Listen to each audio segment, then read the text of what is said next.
During our son's parent-teacher meeting, my wife said, "He tries to help with homework, but honestly, he's dumber than the kids." The teacher laughed uncomfortably. I just smiled. A month later, she was reading custody papers. My wife, Jessica, is a corporate lawyer, Ivy League educated, sharp, and ruthless. For 12 years, she never let me forget the difference. The jokes were constant. At dinner parties, it's so cute how excited he gets about playing with his tools. In front of her family, she'd correct my grammar like I was a child. But the worst part was what she was doing to our 10-year-old son, Leo. She was teaching him to see me as a lovable but incompetent fool. When Leo asked for help with math homework, she'd sigh, "Why don't you wait for me, honey? Daddy gets confused with the big numbers." I fought it. Each argument ended with me being called oversensitive, followed by a week of silent treatment until I gave in. I was trapped. If I left, I was terrified she'd use her money and legal connections to take my son. So I stayed, letting her chip away at my dignity piece by piece. Then came the parent-teacher meeting. We were sitting with Mrs. Davidson, Leo's teacher, discussing his science project. Jessica let out that tinkling laugh, patted my arm, then leaned toward the teacher. "He tries to help with homework, but honestly, he's dumber than the kids." Mrs. Davidson's smile froze. I saw the pity in her eyes. Public confirmation of my status as the family idiot. In front of the person responsible for my son's education,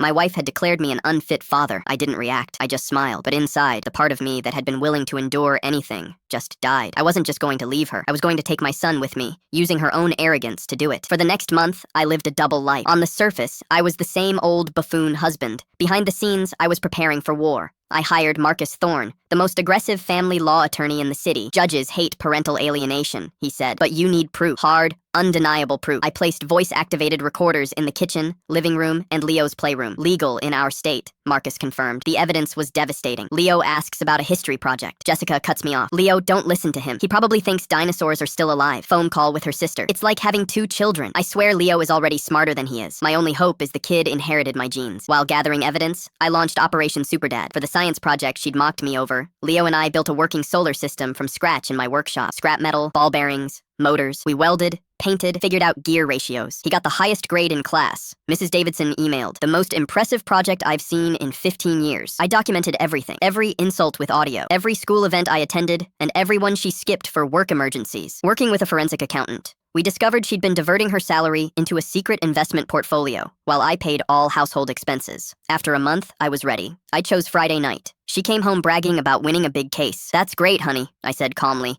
picking up a manila envelope. "Speaking of legal matters, I have something for you." She opened it, her smile dissolving into shock. "Custody papers? Is this a joke?" "No," I said, looking her dead in the eye. "It's a consequence. You publicly declared me dumber than the kids. This idiot just built a case that's going to ensure our son is raised by the parent who actually respects him. You've been served, Jessica." 6 months later, after her lawyers heard the recordings, they advised her to settle. I got primary custody. She gets Leo every other weekend and alternating holidays. The woman who called me dumber than a 10-year-old now sees her son 4 days a month.